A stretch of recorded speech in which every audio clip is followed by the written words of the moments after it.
여덟 번째, 공매물건에서 소액임 차인을 잘못 판단해서 손해볼 뻔한 사례에서 탈출한 사례고, 제가 이거는 제 제자분이 낙찰 받았는데 제가 탈출시켰던 사례입니다. 여러분도 지금과 같이 하게 되면 이러한 사례에서 탈출할 수가 있는 거죠. 자, 온비드 공매 여덟 번째 08번, 공매물건 소액임 차인을 잘못 판단해서 손해볼 뻔 사례에서 탈출한 사례. 제가 이 물건은 이제 공매 투자의 정석에 있는 내용인데요. 책을 한번 보여드리면서 이렇게 보면 요거는 제가 이제 자 공매 소액임차인이 소액임차인으로 잘못 판단해서 낙찰자가 인수할 뻔 사례 보면, 제가 기본적으로 경매의 덧에서 탈출, 이게 공매의 덧에서 탈출해야 되는데, 공매의 덧에서 탈출 보면 상가 임차인을 주택과 같이 생각해가지고 확정일자가 없는 소액임차인으로 전액 배당하는 것으로 오인을 해서 낙찰받았으나 환산보증금으로 계산해서 소액임차인이 아니어서 낙찰자가 인수할 뻔 사례입니다. 이 사례는 이제 경매 사건이지만 공매에서도 이런 사례가 있기 때문에 제가 사례를 찾다 보니까 이 부분은 이제 제가 직접 해결해 준 거라, 여러분도 이런 사항이 발생하면 이렇게 탈출하면 됩니다. 이 물건은 이제 경기도 성남시 분당구 정자동에 있는 분당 인텔리자 2 21층 오피스텔입니다. 오피스텔로 해가지고 감정가는 보시면 감정가는 2억 4,500만 원에 감정평가가 되었는데, 그래서 얼마에 낙찰받으냐면 2억 905만 원에 낙찰받았죠. 그리고 2순위는 2억 620만 원에 2등을 한 사람이죠. 4순위는. 그러니까 여러분 같은 경우는 이런 경우 예를 들어서 인수할 것만 없다고 하면, 왜냐면 이게 가격이 한 2억 4천 돼가지고 한 1,500에서 한 2천만 원 정도 수익, 2천만 원 정도 수익을 얻으려고 이 물건을 낙찰받았는데, 낙찰을 받고 나가지고 기분이 이상하답니다. 낙찰받고 나가지고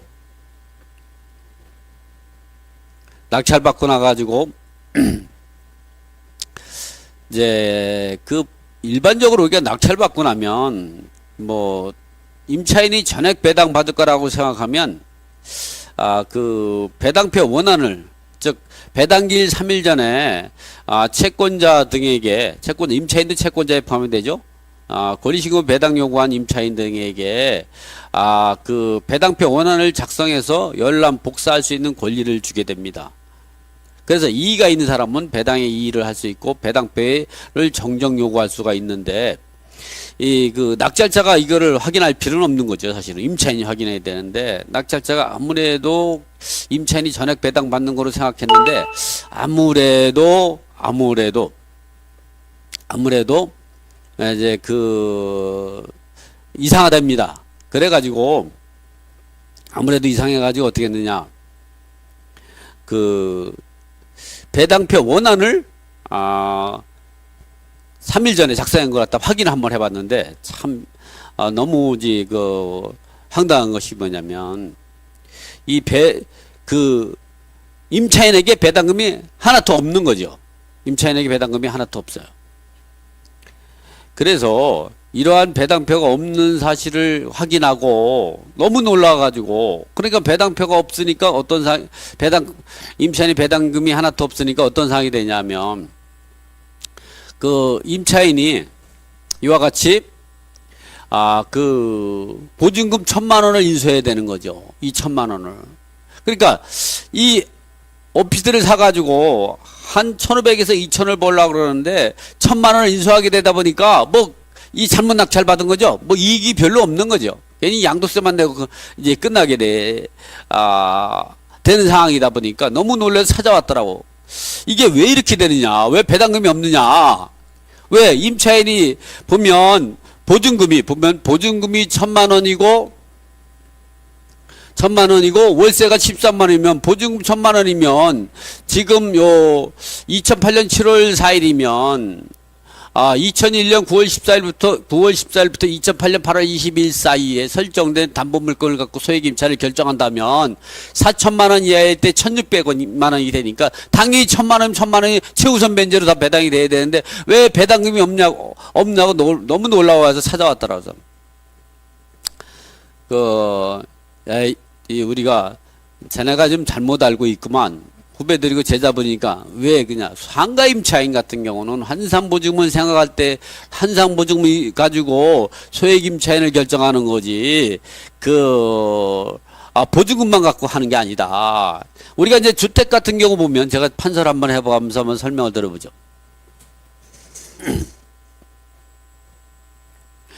주택임차인 같은 경우는요. 주택임차인 같은 경우는 보증금이 1,000만 원이고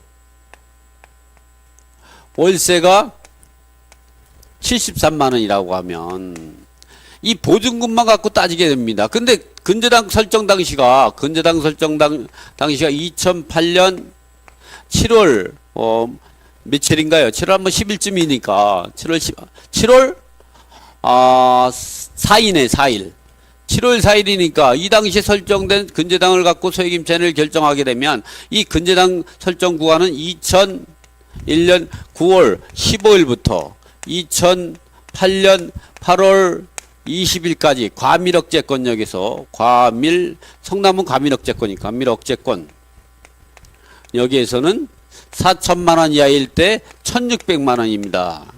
그러니까 1순위로 최우선 변제를 받을 수가 있는 거죠. 그래서 이렇게 생각했답니다.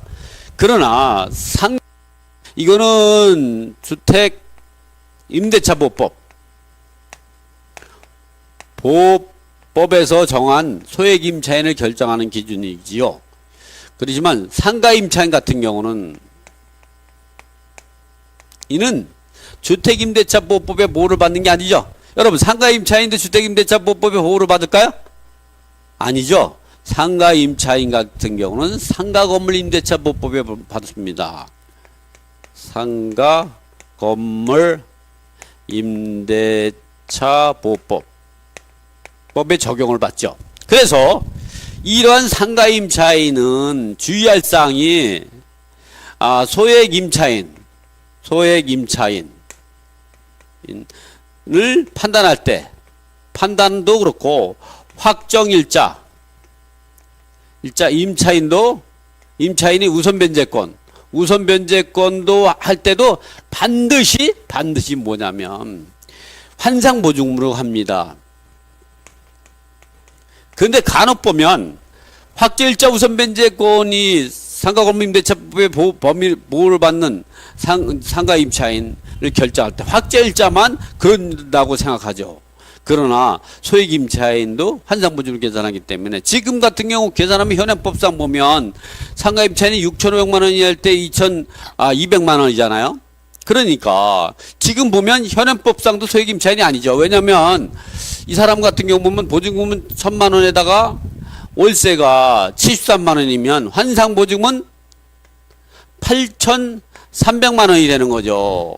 그러니까 현행법상에도 안 맞는데 특히 근저당 설정 당시에는 얼마였냐? 근저당 설정 때는 4,500만 원 이하일 때 1,350만 원이었습니다.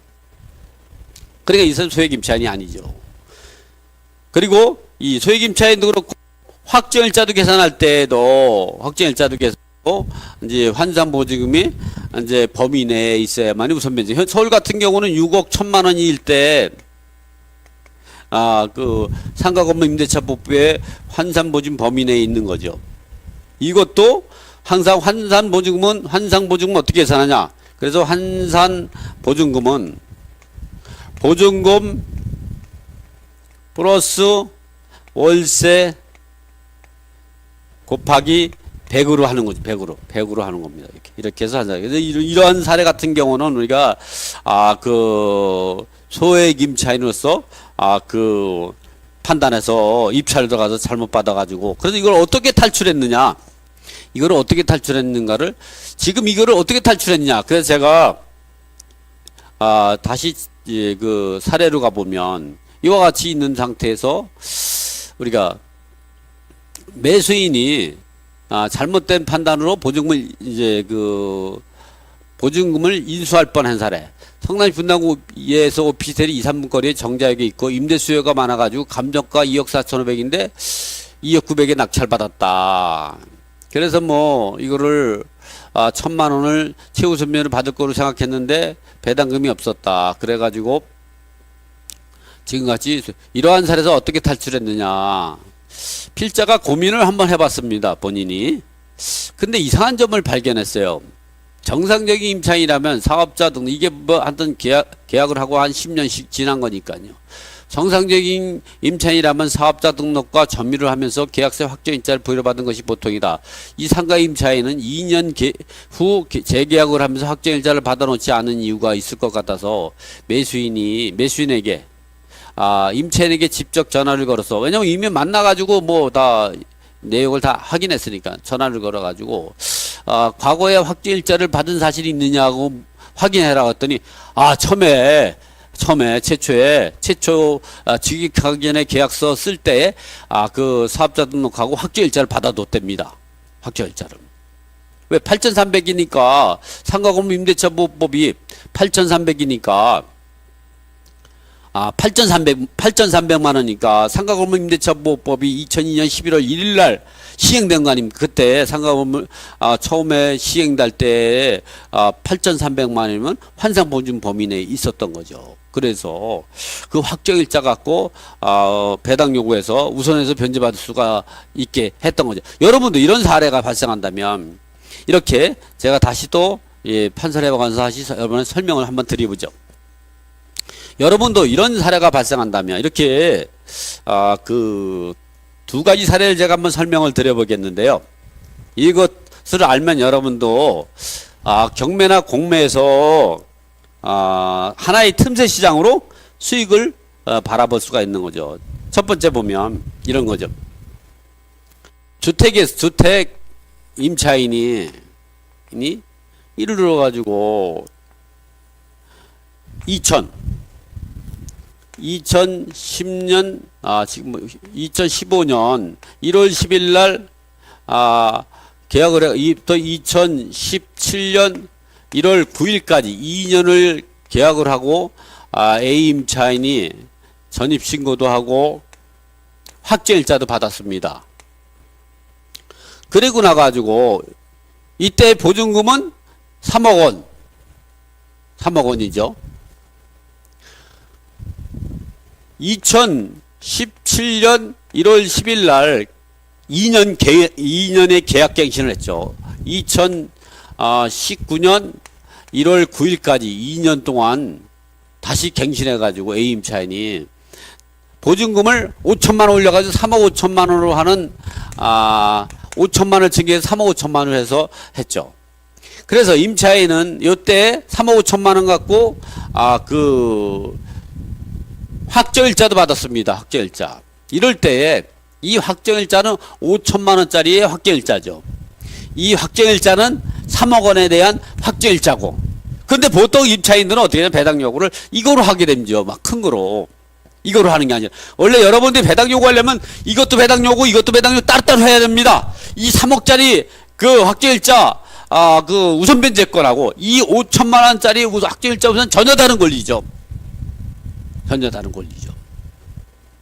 그런데 여기 사이에서 이제 근저당이 딱 설정이 되어 있는 거죠. 근저당이. 말소기준 권리가 언제냐? 2016년 1월 10일 날 근저당이 설정이 되어 있는 거죠. 금액은 얼마냐면 3억 6천만 원으로 채권책으로 설정이 됐다고 하면 이거는 대항력 있는 선순위 임차인, 이건 대항력 없는 후순위 임차인이 되죠. 이럴 때는 여러분은 이걸 동시에 배당 요구할 수도 있고 아니면 이것만 배당 요구하고 이거는 대항력을 주장할 수도 있고 이렇게 할 수 있는 겁니다.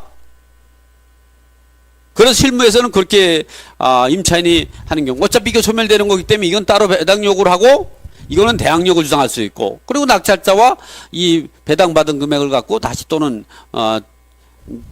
그 합의해서 또 계약 기간을 유지해 나가면 되는 겁니다. 그래서 이렇게 돼 있을 때에는 요거는 우선 변제권을 배당 요구하고 이거는 대항력을 주장할 수 있고 아니면 전체를 배당 요구할 수 있고 어차피 그런 상황이었고 배당 요구했는데 이거 배당 요구해서 미배당이 생긴다 하면은 배당기일 전까지 배당표 원안이 배당기일이 예를 들어 4월 30일이다. 그러면 4월 28일쯤에 작성되는 이 배당표 원안을 갖고 그래서 배당길 4월 30일까지 배당 요구를 하면 되는 거죠. 배당 요구를 정정해서 다시 신청할 수 있습니다. 왜? 임차인이 배당 요구 종기까지 배당 요구한 임차인 같은 경우는 그 배당 요구가 잘못됐다면 배당기일까지 정정 요구할 수가 있는 이러한 윤리는 등기부에 등기되어 있는 근저당권자 같은 경우가 이런 경우는 배당 요구 없이 자동 배당이 해당이 됩니다. 그러나 이런 근저당권자가 배당 요구까지 배당 요구를 했는데 잘못 배당 요구했어요. 그러면 배당기일까지 정정해서 배당 요구와 같은 법리에 의해서 이루어진다. 이렇게 하시면 되죠. 어쨌든 그래서 이러한 경우는 이 정정 요구하면 이것까지 받을 수가 있는 거죠. 원래 이거랑 같이 요구해야 되는데 잘 몰라가지고 이거 갖고 배당 요구했죠. 이럴 때 배당 요구해서 배당 요구 안 했다면 할 수가 없는 거고요. 그러나 상가임차인 같은 경우도 마찬가지. 상가임차인도 봅니까? 이때에 이제 사업자 등록하고 확정일자까지 다 받아놨죠. 이게 한 10년 전. 그리고 나가지고 계속 이제 증액하면서 또는 올려주면서 하지 않았던 거죠. 그래서 하지 않은 것 같고 배당 요구한 게 왜냐면 아니 소액 임차니까 최우선 받을 거라고 임차인도 그렇게 생각했답니다. 그러나 그래서 이런 경우를 배당표 원안을 보고 배당금이 없으니까 배당기일까지 정정 요구했죠. 이 최초에 받은 거로. 그래서 이 사람이 1,000만 원을 전액 배당받을 수 있어서 탈출할 수 있었던 거. 실제 사례입니다. 이 사례 같은 경우는 여러분도 이런 사례가 발생하면 이렇게 대응하면 되는 거죠. 자, 그래서 마지막으로 한번 제가 책에 있는 내용을 한번 보죠. 그래서 이렇게 요거 읽어봐야 돼. 김 선생이 특각이라는 얘기 나오죠. 그 이미지도 만화로 제가 그렸습니다. 제가 그렸다는 게 아니고 이제 그림을 잘 그리는 분들이 이제 캐릭터를 만들어 줬습니다. 왜 만들어 줬겠어요?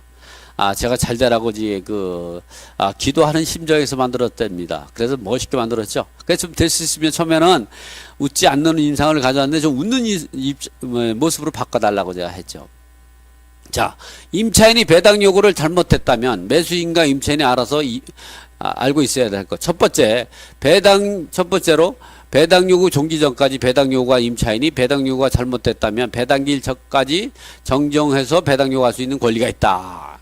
두 번째는 임차인이 배당 요구할 때 최초 임차권, 대항력 있는 임차권과 증액한 임차권을 함께 배당 요구할 수 있고 증액한 임차권은 대항력이 없죠. 말소기준을 증액했으니까 분리해서 배당 요구를 할 수도 있고 또는 함께 배당 요구할 수도 있다. 세 번째는 전입신고 또는 사업자 등록이 2년 전으로 빠른데 확정일자가 2년 뒤로 늦게 되어 있다면 기본적으로 매수인은 대항력 있는 임차인을 인수하게 된다. 그러나 입찰제 또는 낙찰받고 나서 임차인이 최초 계약서에도 확정일자가 부여된 사실을 알았다면 배당기일까지 배당 요구하도록 해서 배당에 참여하고 우선 변제권으로 확정일자 우선 배당받게 된다면 간혹보다면 우리가